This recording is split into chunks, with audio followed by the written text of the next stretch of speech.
హాస్పిటల్లో ఉన్న మీనా పోలీసుల్ని తీసుకువచ్చి ప్రభావతిని అరెస్టు చేయించిన మీనా తమ్ముడు శివ. అసలు ఇదంతా ఎలా జరగబోతుంది?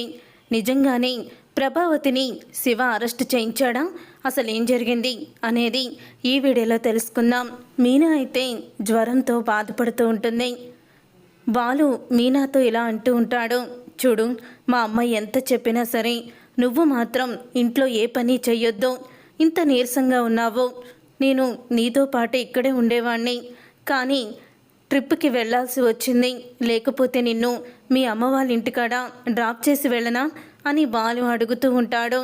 అప్పుడే ఇక మీనా అయితే వద్దులేండి, మళ్ళీ శివగాడు ఏదో ఒకటి అంటాడు, అప్పుడు నేను వాడి మీద సీరియస్ అవుతాను. ఇవన్నీ ఎందుకు? అక్కడికన్నా నాకు ఇక్కడే బాగుంటుంది. అయినా ఇంత జ్వరంతో నేనేం పని చేస్తాలేండి, మీరు నా గురించి ఆలోచించకుండా ట్రిప్కి వెళ్ళిరండి అని అంటూ ఉంటుంది మీనా అయితే. అప్పుడు ఇక మీనా అలా అన్న తర్వాత ఇంకా బాలు ట్రిప్కి అయితే వెళ్ళిపోతాడు. ట్రిప్కి వెళ్ళిపోయిన బాలు 5 నిమిషాలకోసారి మీనాకి ఫోన్ చేస్తూనే ఉంటాడు. ఎలా ఉంది మీనా అని. మీరు 5 నిమిషాలకోసారి నాకేమీ ఫోన్ చేయొద్దు. నేను ట్యాబ్లెట్లు వేసుకున్నాను, పడుకుంటున్నాను, నాకేం పర్వాలేదు, మీరు ట్రిప్కి వెళ్ళరండి మీనా అయితే ఇక బాలుతో చెప్తుంది. తర్వాత ఇక పడుకున్న మీనాని చూసి ప్రభావతి జ్వరం వంక పెట్టుకొని పని ఎగ్గొట్టాలని చూస్తుంది. ఇప్పుడు ఇంట్లో ఎవ్వరూ లేరు, దీన్ని ఎలాగైనా సరే దీని చేత పని చేయించాలి అని ప్రభావతి మీనా దగ్గరికి వెళ్తుంది. ఏంటి, ఇంకా నీకు జ్వరం తగ్గలేదా అని అడుగుతూ ఉంటే, లేదత్తయ్య, నీరసంగా ఉంది అని చెప్తూ ఉంటుంది మీనా. ఈ సాకులన్నీ నా దగ్గర చెప్పొద్దు. వెళ్ళి నువ్వు వంట చెయ్యి, మనోజ్కి క్యారేజీ తీసుకువెళ్ళాలి, అలాగే శృతి రవి కూడా లంచ్కి ఇంటికి వస్తామన్నారు అని చెప్తూ ఉంటుంది. ప్రభావతి అయితే ఈ ఒక్కరోజుకి హోటల్లో నుంచి తెప్పించండి అత్తయ్య, నాకు చాలా నీరసంగా ఉంది, నేను చెయ్యలేకపోతున్నాను అని అంటూ ఉంటుంది. మీనా అయితే, చూడు, నువ్వు చెయ్యలేని పరిస్థితిలో ఏమీ లేవు, నోరు మూసుకొని లెగిసి వంట పని చెయ్యి అని అంటూ ఉంటుంది. ఏదో ఒక వంక మళ్ళీ వాడొచ్చిన తర్వాత మీ అమ్మ అలా అంది ఇలా అందని చాడీలు చెప్పి ఇంట్లో రచ్చ చేయించావంటే మాత్రం ఊరుకోను అని నోటికొచ్చినట్లు ప్రభావతి అయితే మాట్లాడుతూ ఉంటుంది.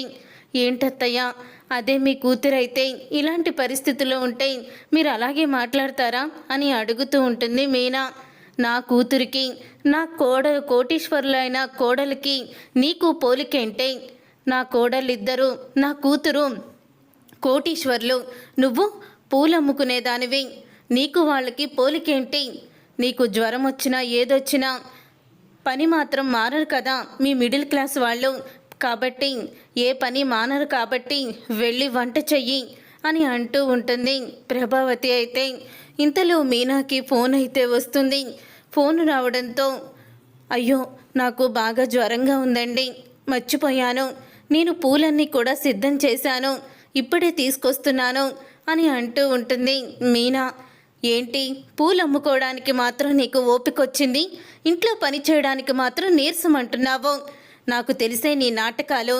ఎంతసేపు ఊరు మీదకి తిరుగుదామో, ఇంట్లో పని ఎగ్గొడదామో అని చూస్తావు తప్ప మళ్ళీ మీ మావయ్య ముందు, నీ భర్త ముందు భలే నటించేస్తున్నావు.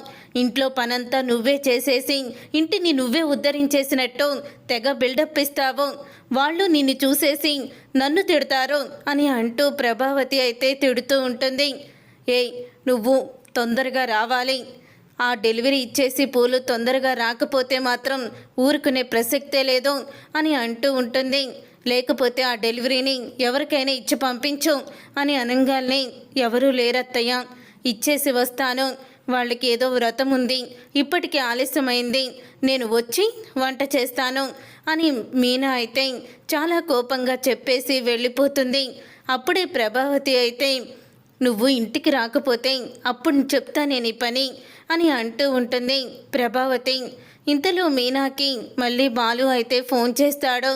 ఫోన్ చేయడంతో, ఏంటి మీనా, నువ్వు ఇంట్లో లేనట్టున్నావు, ఎక్కడికి వెళ్తున్నావు అని అడుగుతూ ఉంటాడు బాలు. నిన్న నాకు ఒక ఆర్డర్ వచ్చిందండి, ఈరోజు వాళ్ళ ఇంట్లో సత్యనారాయణ వ్రతం, నేను మర్చిపోయాను పూలు ఇవ్వడం, అందుకనే తీసుకువెళ్తున్నాను అని అంటూ ఉంటుంది మీనా. ఏంటి మీనా, వాళ్ళకి ఫోన్ చేస్తే ఇలాగా నాకు ఆరోగ్యం బాగోలేదని చెప్తే వాళ్ళే వచ్చి తీసుకువెళ్తారు కదా, మళ్ళీ నువ్వెందుకు ఇవ్వడం అని అంటూ ఉంటే, పర్వాలేదులేండి, ఇంట్లో అత్తయ్య మాటలు పడే కన్నా ఇలా బయటకు వచ్చి కొంచెం సేపు ప్రశాంతంగా ఉండొచ్చు అని అంటూ ఉంటుంది మీనా. ఏంటి, ఎవరూ లేని సమయంలో మా అమ్మ నిన్నేమన్నా తిడుతుందా చెప్పు అని అడుగుతూ ఉంటాడు బాలు. అత్తయ్య ఎప్పుడు ఉండేదే కదా, అత్తయ్య నోటికి మనం తాళం వెయ్యలేండి. అవును, మీరు మళ్ళీ ట్రిప్పుకి వెళ్ళి తిరిగి వచ్చేస్తున్నారా అని అడుగుతూ ఉంటుంది మీనా. లేదు మీనా, ఇంకొక ట్రిప్పు పడింది, అంటే వాళ్ళు మనకి డైలీ కస్టమర్లు, కాదనకూడదు కదా, అందుకే వచ్చాను అని అంటూ ఉంటాడు బాలు. పర్వాలేదులేండి, ఇలా డైలీ కస్టమర్లకి మనం ట్రిప్ లేదని చెప్పలేం కదా, మీరు ట్రిప్ చూసుకొనే రండి, నేను బాగానే ఉన్నానని అంటుంది మీనా.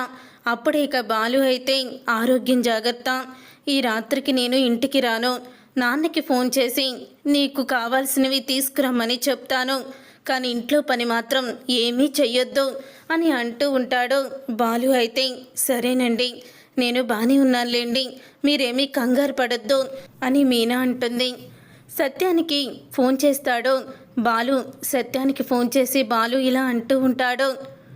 నాన్న, ఏంటి నాన్న, మీనాకి ఒంట్లో బాగోలేదు, అయినా సరే అమ్మ వేధింపులు మాత్రం తగ్గలేదు, ఇంట్లో ఎవరూ లేని సమయంలో ఇంకా మీనాని బాధ పెడుతున్నట్టుంది, నువ్వు తొందరగా ఇంటికి వెళ్ళు, మీనా డెలివరీ ఇవ్వడానికి వెళ్ళింది, తను వచ్చేసరికి చాలా నీరసంగా ఉంటుంది, మళ్ళీ అమ్మ ఏదో ఒక పనులు అప్పచెప్తుంది అని అంటూ ఉంటాడు బాలు. అప్పుడే సత్యం, నేను ఇప్పుడే ఇంటికి వెళ్తున్నాన్రా, నేను చూసుకుంటానులే, నువ్వేమీ భయపడకు అని అంటూ ఉంటాడు సత్యం. తర్వాత ఇక సత్యం అయితే ఇంటికి వెళ్తాడు. అలా ఇంటికి వెళ్ళేసరికి ప్రభావతి అటు ఇటు తిరుగుతూ మీనా గురించి ఎదురు చూస్తూ ఉంటుంది. ఏంటి ప్రభా, కాలుగాలిన పిల్లులాగా అటు ఇటు తిరుగుతున్నావు అని అడుగుతాడు సత్యం. అప్పుడే ప్రభావతి, ఏంటండి, మీనా పూల డెలివరీకని వెళ్ళింది, ఇప్పటి వరకు ఇంటికి తిరిగి రాలేదు అని అడుగుతూ ఉంటుంది ప్రభావతి. మీనా జ్వరంతో ఉంటే అసలు పూల డెలివరీ ఇవ్వడానికి ఎందుకు వెళ్ళింది అని సత్యం అనంగా, నాకేం తెలుసండి, అప్పటికి ఇంట్లో పని కూడా చెయ్యలేదు, ఇంట్లో పని చేయడానికి నీరసం అంది, కానీ పూలు అమ్ముకోవడానికి మాత్రం దానికి నీరసం లేదు, అంతా దొంగ నాటకం అని తిడుతూ ఉంటుంది ప్రభావతి మీనాని. చూడు ప్రభా, అది తన డ్యూటీ, పూలు సరైన సమయానికి ఇవ్వాలి కాబట్టి తనకి ఆరోగ్యం బాగోపోయినా వ్యాపారం దెబ్బతినకూడదని తను ఓపిక పట్టుకొని వెళ్ళింది, దానికి కూడా ఇలా మాట్లాడుతావేంటి? చూడు, మీనాకి ఆరోగ్యం కుదుట పడే వరకు తన చేత ఎటువంటి పనులు చేయించకూడదు అని చెప్తూ ఉంటాడు సత్యం. అయితే తర్వాత ఇక మీనా అయితే స్కూటీ వేసుకొని గుడి దగ్గరికి అయితే వెళ్తుంది. ఏవో పూలు సరిపోలేదని వాళ్ళ అమ్మ దగ్గరికి వెళ్ళి తెచ్చుకోవడానికి. అప్పుడే ఇక మీనాని చూసి పార్వతి అయితే, అమ్మ మీనా, ఏంటి అలా ఉన్నావు, అంత నీరసంగా ఉన్నావేంటి అని అడుగుతూ ఉంటుంది పార్వతి. అయితే ఏం లేదమ్మా, జ్వరం వచ్చింది, అందుకని అంత నీరసంగా ఉన్నాను అని చెప్తూ ఉంటుంది మీనా. అయితే తరువాత పార్వతి, ఈ పూల ఆర్డరు సుమతి తీసుకువెళ్తుందిలే, కానీ ముందు ఇంటికి వెళ్దాం పదా అని మీనాని తీసుకొని ఇంటికి వస్తుంది. ఇంతలో మీనా ఇంకా రాలేదని సత్యం అయితే మీనాకి ఫోన్ చేస్తాడు. అప్పుడే ఇక మీనా బదులు పార్వతి ఫోన్ లిఫ్ట్ చేస్తుంది. లిఫ్ట్ చేసి, మీనా మా ఇంటి దగ్గర ఉందన్నయ్య, తనకి జ్వరం అంట కదా, రేపు ఉదయం పంపిస్తాను అని పార్వతి అయితే చెప్తుంది. సరేనమ్మా, అదే మంచి పని, ఇక్కడ ఉంటే తను అస్సలు కూడా ఖాళీగా కూర్చోదు, ఏదో ఒక పని చేస్తూనే ఉంటుంది అని అంటూ ఉంటాడు సత్యం. సత్యం అలా అనేసి ప్రభావతికి చెప్తాడు. మీనా వాళ్ళ అమ్మగారింటికి వెళ్ళింది, ఇంట్లో పనులు నువ్వే చేసుకో అని చెప్తూ ఉంటాడు సత్యం ప్రభావతితో. నేను అనుకుంటూనే ఉన్నాను, ఇంట్లో పని ఎగ్గొట్టడానికి తనేదో ప్లాన్ చేసే బయటికి వెళ్ళింది, వస్తుందిగా, చెప్తాను రేపు అని ప్రభావతి అంటూ ఉంటే, ఏంటే నువ్వు చెప్పేది, వెళ్ళి పని చేసుకో అని అంటూ ఉంటాడు సత్యం. తరువాత ఇక మీనా అయితే ఇక జ్వరంతో బాధపడుతూనే నేను మా ఇంటికి వెళ్ళిపోతానమ్మా అని అంటూ ఉంటుంది మీనా. అప్పుడే పార్వతి అయితే అసలు ఏమంటున్నావే నువ్వు? ఈ పరిస్థితుల్లో మీ ఇంటికి ఏం వెళ్తావు? మళ్ళీ అక్కడ అంతమందికి నువ్వు ఒక్కదానివే చాకిరీ చెయ్యాలి అని అంటూ ఉంటుంది. పార్వతి, అల్లుడు గారు ట్రిప్కి వెళ్ళి రేపొద్దున్న వస్తారని చెప్తున్నావు. ఇక నువ్వు అక్కడికి వెళ్ళి ఎందుకమ్మా? నీ ఫోన్కి సత్యం అన్నయ్య ఫోన్ చేస్తే రేపు ఉదయం వస్తుందని చెప్పాను. నువ్వు ఈ నైట్ ఇక్కడే ఉండు అని పార్వతి అంటుంది. అప్పుడే ఇక మీనా అయితే పార్వతి ఒళ్ళో పడుకుంటుంది. ఒళ్ళో పడుకొని పార్వతి దగ్గర బాధపడుతూ ఉంటుంది. ఇంతలో శివ అయితే వస్తాడు. మా అత్తయ్య అస్సలు కూడా నా మీద జాలి చూపించడం లేదమ్మా. నా దగ్గర డబ్బు లేదని, నేను పేదింటి నుంచి వచ్చానని చాలా హీనంగా చూస్తుంది. జ్వరం వచ్చి నేను పడుకుంటే కనీసం జాలి కూడా లేకుండా ఇంట్లో పనంతా ఎవరు చేస్తారు? అందరూ కూడా భోజనానికి వస్తారు. లెగిసి నాటకాలు ఆడకుండా వంట పని చెయ్యి అంటూ నన్ను నోటికొచ్చినట్లు తిట్టింది అని అంటూ మీనా బాధపడుతూ ఉంటుంది. అప్పుడే ఇక మీనా అయితే అలా బాధపడడం చూసి ఏం చేస్తామమ్మా, పేదింట్లో పుట్టడం నువ్వు చేసిన తప్పు.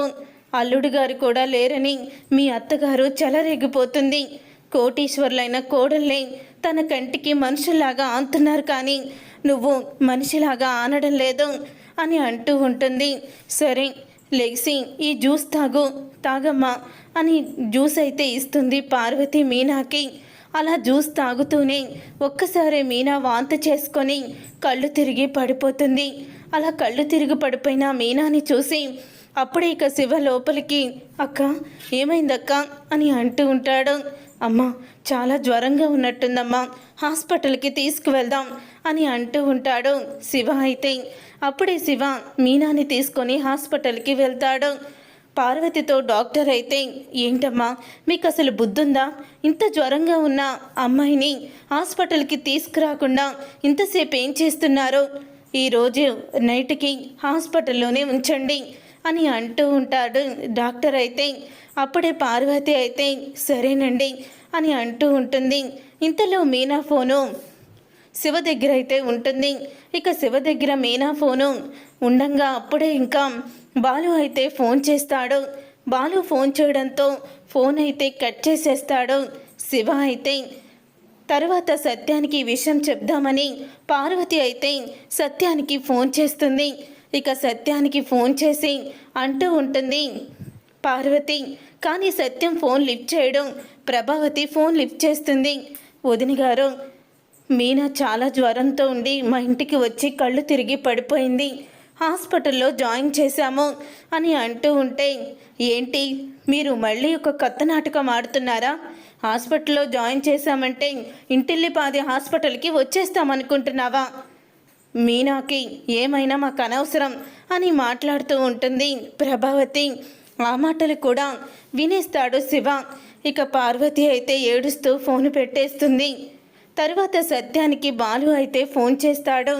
ఇక సత్యం ఫోన్ లిఫ్ట్ చేసి మీనా ఫోను స్విచ్ ఆఫ్ వస్తుంది నాన్న, మీనా ఫోన్ ఇవ్వు ఒకసారి అని అంటూ ఉంటాడు. మీనా ఇంట్లో లేదురా, వాళ్ళ అమ్మ వాళ్ళ ఇంటికి వెళ్ళింది. వాళ్ళమ్మ చాలా నీరసంగా ఉంది. ఎలాగో అల్లుడు గారు ఇంట్లో లేరు కదా, రేపు ఉదయం అల్లుడు గారు వచ్చిన తర్వాత మీనాని తీసుకెళ్ళమని చెప్పండి అంటూ నాకు ఫోన్ చేసింది అని సత్యం అంటాడు. పోన్లే నాన్న, నేను వాళ్ళ అమ్మ వాళ్ళ ఇంటికాడ వదిలిపెడతానన్నాను. మీనా ఒప్పుకోలేదు, అక్కడుంటే రెస్ట్ తీసుకుంటుందిలే, ఇక నేను డిస్టర్బ్ చేయను అని బాలుకి విషయం తెలియక ఇక ఫోన్ అయితే పెట్టేస్తాడు. అప్పుడే ఇక గుణ అయితే శివకి ఫోన్ చేస్తాడు ఒకసారి పోలీస్ స్టేషన్కి రమ్మని.